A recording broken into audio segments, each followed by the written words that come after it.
Okay, so a while back I mentioned that I would do film reviews every time I saw a new film in the cinema.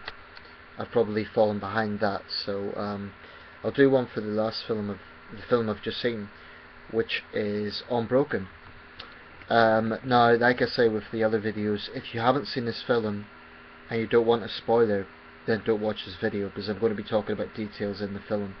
So if you don't want a spoiler, stop watching now. Okay. So Unbroken is a true story of Louis Samperini, who was an Italian-American Olympian, and it's a story of his ordeals during World War II when he was a prisoner in a Japanese prisoner of war camp.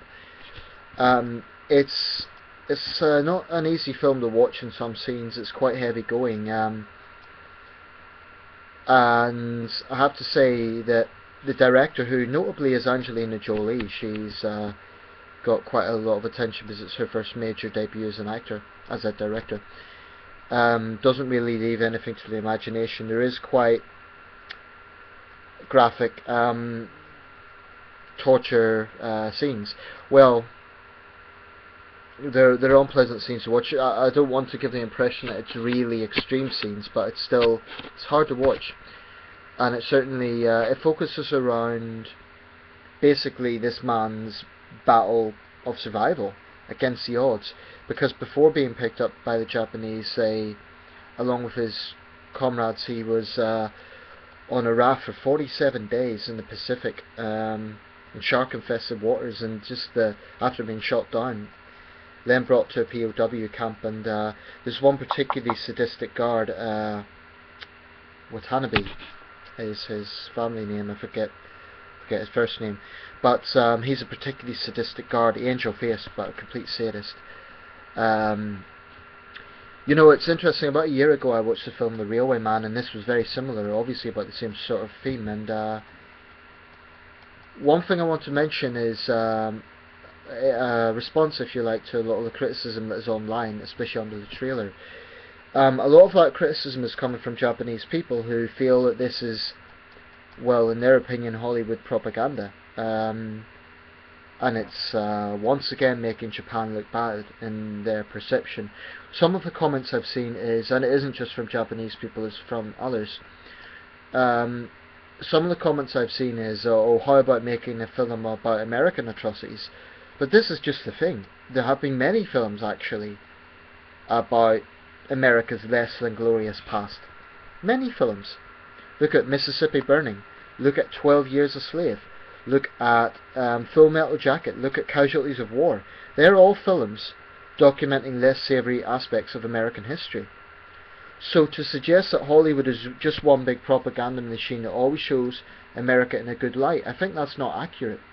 I'm not saying Hollywood's above criticism, but I don't think it's accurate to say that it always shows the US in a good light.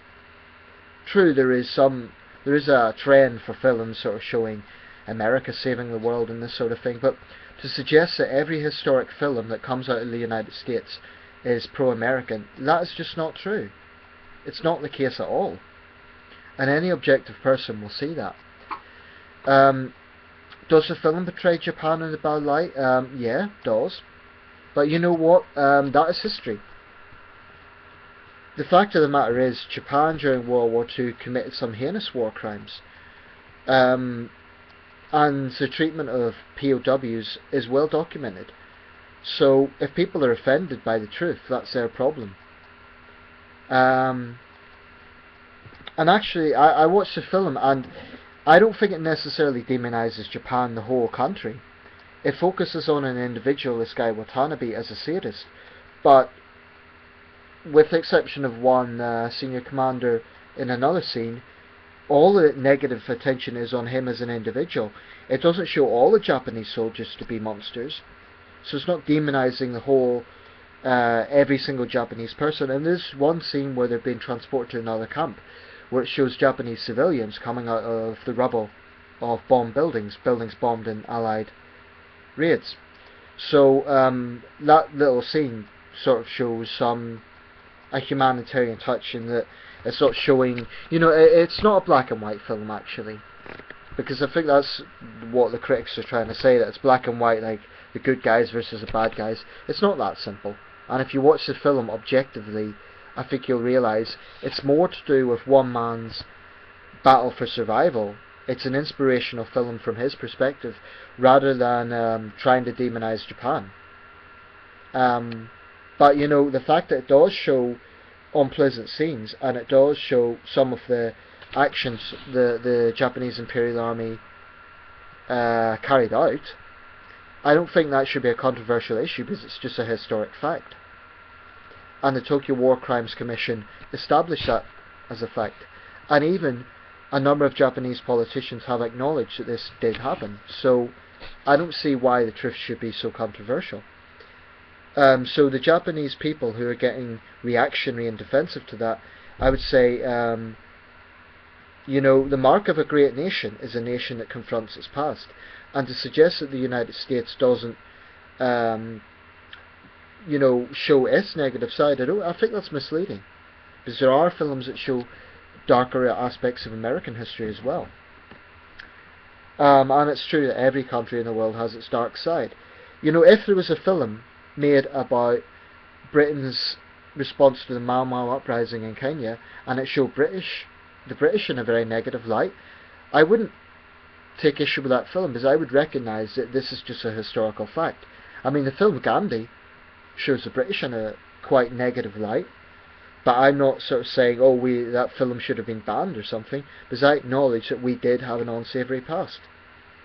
So there needs to be absolute freedom in the arts to demonstrate history. And yes, I do agree that film shouldn't be used as an absolute textbook of fact. I agree with that. But, you know, something that is loosely based on, or generally directly based on a true life story, I don't see why it should be so controversial.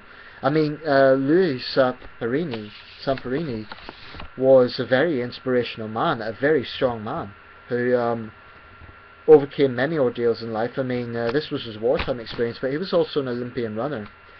And there's an interesting caveat at the end of the film that he went to Japan, to Tokyo, when he was 80 years old, and ran in Tokyo in marathon. So I think it is an inspirational film. If you're a very sensitive person, maybe don't watch it, because it is.